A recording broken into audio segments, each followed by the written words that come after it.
Hai, kembali lagi di video saya. Sekarang saya record video ini pukul 10:10. Dan ya, seperti biasa ini adalah latihan berbicara saya dan sejujurnya saya tidak tahu topik apa yang ingin saya bicarakan. Sekali lagi, saya mendorong diri saya untuk duduk, untuk pencet tombol record, berbicara di depan kamera, meskipun tidak ada topik yang ingin saya bicarakan. Saya memaksa diri saya untuk tumbuh karena menurut saya terkadang kita butuh sedikit dorongan, sedikit paksaan untuk bisa tumbuh, untuk bisa keluar dari zona nyaman dan menjadi lebih baik lagi. Dan ya, inilah yang saya lakukan. Meskipun saya tidak tahu mau ngomong apa, tidak tahu topik apa yang mau dibicarakan, tapi saya mendorong diri saya untuk duduk, berbicara, dan talking random stuff. Dan sejujurnya saya cukup banyak latihan bicara hari ini. Saya cukup banyak record video dan tenggorokan saya sedikit sakit karena kalau kamu pernah merasakannya, berbicara seharian banyak sekali berbicara, mungkin kamu pernah merasakan apa yang saya rasakan saat ini, yaitu tenggorokannya sedikit, saya tidak tahu ngomongnya gimana, tapi sedikit tidak nyaman. Dan padahal saya sudah mencoba untuk konsisten berbicara setiap hari, tapi hari ini tenggorokan saya masih sakit saja. Jadi ini adalah pertanda bahwa saya harus terus bekerja keras. Saya harus meningkatkan intensitas latihan berbicara saya agar ibaratnya stamina saya bertambah, endurance saya bertambah, kekuatan saya dalam berbicara bertambah, ketahanan saya dalam berbicara bisa bertambah lagi. Dan ini sama persis dengan progressive overload ketika kita pergi ke gym, ketika kita ingin membangun massa otot. Kalau kamu pernah pergi ke gym, kalau kamu mendalami bodybuilding atau suka weightlifting, mungkin kamu tidak asing dengan istilah progressive overload. Jadi, simpelnya adalah progressive overload itu adalah menambah beban seiring berjalannya waktu. Sebenarnya tidak beban, tapi intinya menambah porsi latihan seiring berjalannya waktu. Bisa setnya yang nambah, bisa repetisinya yang nambah, bisa formnya yang nambah, bisa juga bebannya yang nambah. Intinya adalah seiring berjalannya waktu, porsi latihannya lebih banyak, lebih intens, dan tujuan besarnya menjadi lebih kuat, menjadi lebih besar, menjadi lebih baik lagi. Dan menurut saya, konsep progressive overload ini tidak hanya bekerja untuk orang yang suka gym. Kenapa? Katakanlah, saya ingin mahir dalam berbicara di depan kamera, maka saya bisa menggunakan konsep progressive overload ini untuk melatih diri saya agar bisa mahir berbicara di depan kamera. Contohnya apa? Mungkin minggu ini latihan berbicara 5 menit sehari. Oke? Lalu minggu kedua ditambahi, yang tadinya 5 menit jadi 10 menit. Oke? Terus minggu ketiga tambah lagi, yang dari 5 menit ke 10 menit jadi ke 15 menit dan seterusnya. Intinya seiring berjalannya waktu kita menambah porsi latihan kita. Buat apa? Ya biar hasilnya bisa lebih baik lagi, biar hasilnya kelihatan karena sekali lagi progres didapat melalui repetisi. Banyak orang tidak mendapatkan hasilnya karena mereka tidak mau melakukan yang namanya repetisi atau pengulangan. Saya pengen badannya kurus, tapi baru 2 kali olahraga berhenti. Terus menyalahkan olahraganya. Saya nggak cocok olahraga ini, nggak ada hasilnya. Itu tidak masuk akal. Lakukan pengulangannya setiap hari. Saya yakin berat badannya akan turun. Sama saja untuk semua aspek di kehidupan ini. Saya pengen mahir menulis.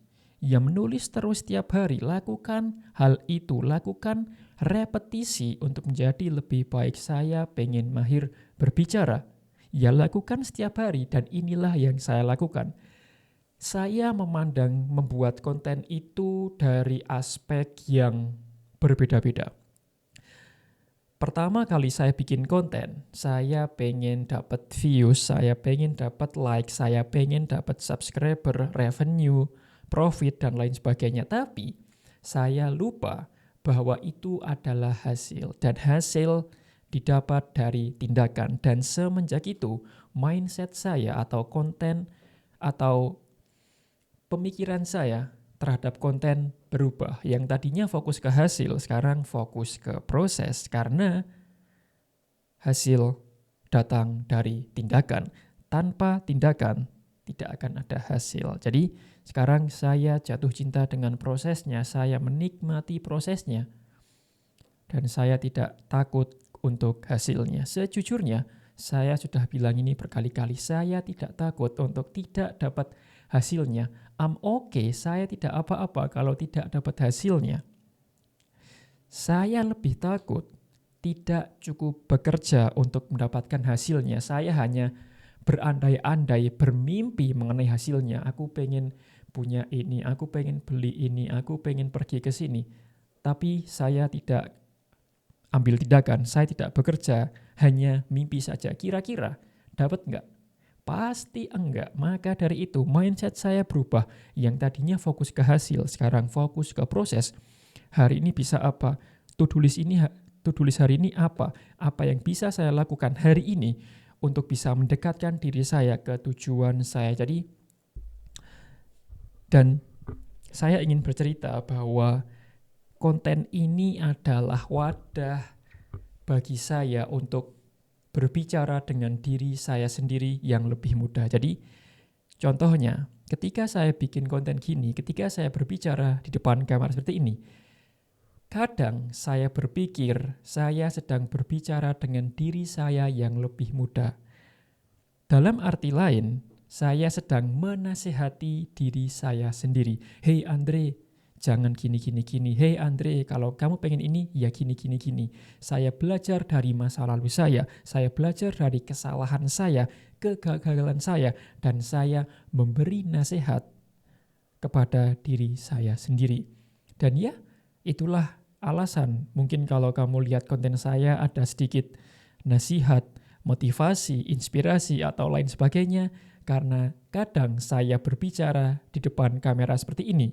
Saya berpikir bahwa saya sedang berbicara dengan diri saya sendiri. Saya sedang menasehati diri saya sendiri, diri saya yang lebih muda, untuk bisa tumbuh menjadi lebih baik lagi. Dan ya, jangan lupa untuk senyum ketika berbicara, mainkan intonasinya, mainkan ritmenya, mainkan body language-nya, tangannya, dan juga ekspresi wajahnya. Dan ya, kalau kamu notice suara saya sudah serak, ini adalah bukti bahwa saya berlatih cukup keras, karena ya hari ini saya berbicara cukup banyak, cukup intens, dan rasa capek dari kerja keras itu luar biasa daripada tidak ngapa-ngapain. Percayalah, lebih capek enggak ngapa-ngapain daripada capek bekerja keras. Saya bisa berbicara seperti ini karena saya sudah merasakan keduanya. Saya pernah berada di masa enggak ngapa-ngapain, bener-bener gabut seharian. Dari pagi sampai malam, dari bangun tidur ke tidur lagi. Enggak ngapa-ngapain, tapi capeknya minta ampun. Dan saya bisa bilang bahwa enggak ngapa-ngapain lebih capek daripada bekerja dari pagi sampai malam, dari jam 10 ketemu 10 lagi, dari matahari terbit sampai terbenam lagi. Itu tidak capek. Lebih capek sih, tapi lebih capek kalau nggak ngapa-ngapain. Terus kalau nggak ngapa-ngapain, hasilnya apa? Nggak ada hasilnya. Terus malah bikin stres, bikin overthinking. Buang-buang waktu juga. Jadi ini adalah friendly reminder untuk diri saya sendiri dan juga untuk kamu untuk segera ambil tindakan untuk apapun yang ingin kamu capai. Sekali lagi, hasil datang dari tindakan.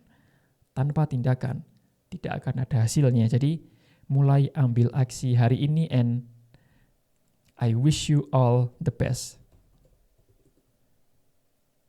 Oke guys, I wish you all the best. Sampai jumpa di video selanjutnya.